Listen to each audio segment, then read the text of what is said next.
Selamat siang semuanya. Siang. Siang. Oke. Nah, kita semua ini mahasiswa anak-anak informatika semua kan? Ya. Nah, aku mau tanya nih. Kita semua pasti tahu dong dengan apa itu operating system atau sistem operasi kan? Tahu kan? Kalau nggak tahu apa sih? Nah, kita semua pasti tahu dengan sistem operasi kayak Windows, macOS, dan topik pembicaraan saya pada hari ini yaitu Linux. Nah, oleh karena itu tanpa lama lagi perkenalkan, nama saya Gabriel Donovan dari angkatan 2024 Jurusan Informatika, dan pada pembicaraan pidato hari ini saya ingin membedah sedikit mengenai sistem operasi dan beberapa hal-hal mungkin yang belum kalian ketahui lah. Oke.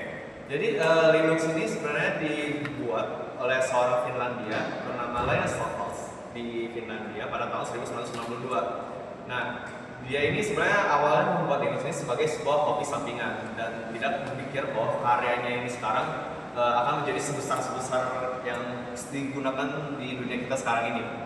Nah, mungkin kita pernah berpikir kenapa Linux ini bisa mungkin jadi sangat besar sekali dan sangat ramai dipakai, dan jawabannya sebenarnya sangat sederhana sekali. Karena Linux ini sebenarnya sebuah sistem operasi yang gratis dan bisa digunakan oleh siapa saja. Bisa diedit, bisa mau diubah semau-mau siapa orang yang diinginkan. Nah, dan ketika kita ngomongin Linux juga, sebenarnya Linux itu bukan sebuah sistem operasi, melainkan yaitu sebuah kernel yang dikembangkan oleh Linus Torvalds yang dikembangkan pada tahun 1992, dan fungsionalitas kernelnya itu digabung dengan fungsionalitas GNU yang dibuat sama Richard Stallman. Jadi kernelnya ini berguna sebagai jembatan antara komponen perangkat keras dan perangkat lunak komputer untuk mengelola sumber dayanya, dan GNU ini dipakai untuk mengoperasikan tools-tools yang biasa digunakan sebagai kita pengguna untuk mengoperasikan komputer-komputer kita.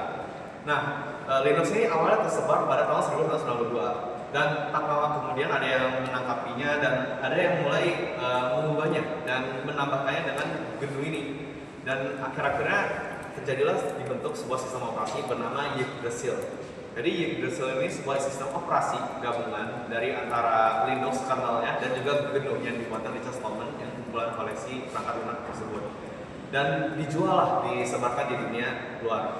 Nah, pas Yggdrasil ini dijual dan disebarkan itu sangat membubar gara-gara mungkin semua orang pada ngeliat kayak wah, potensi Linux ini sangat bagus sekali gitu. Kayak udah gratis, bisa diubah semua kita, sehingga jadi banyak sekali kayak bentuk-bentuk sistem operasi Linux yang berapa banyak flavor dan berapa banyak jenis, dan sehingga membentuk berbagai macam grup kumpulan orang yang memiliki filosofi dan tujuan berbeda mengenai bagaimana sebuah sistem operasi seharusnya bekerja dan dibuat. Mungkin kayak aku beri contoh, kayak mungkin kalian pernah dengar Debian ya.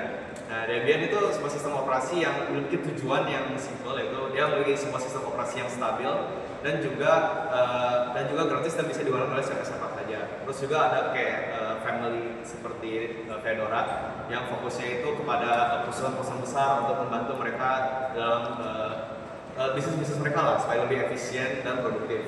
Terus ada juga kayak family seperti Arch yang biasanya dibuat sebagai sistem operasi yang simple dan juga mudah diedit dan diubah semau mungkin oleh keinginan kita semua. Nah, walaupun di zaman sekarang kita mungkin pada pakai sistem operasinya kayak Windows, macOS, namun kenyataannya sangat banyak sekali teknologi server-server di dunia yang menggunakan Linux sebagai sistem operasi mainnya, kayak server-server yang mengelola aplikasi dan data kita, dan juga dari HP kita yaitu HP Android kita, itu semua dibangun dalam kernel Linux ini, kawan-kawan. Jadi inovasi ini yang dibuat oleh Linux ini sangat mengubah dunia dan tidak dapat kita abaikan bahwa ini telah memberikan dampak yang sangat keras sekali bagi dunia kita yang sekarang.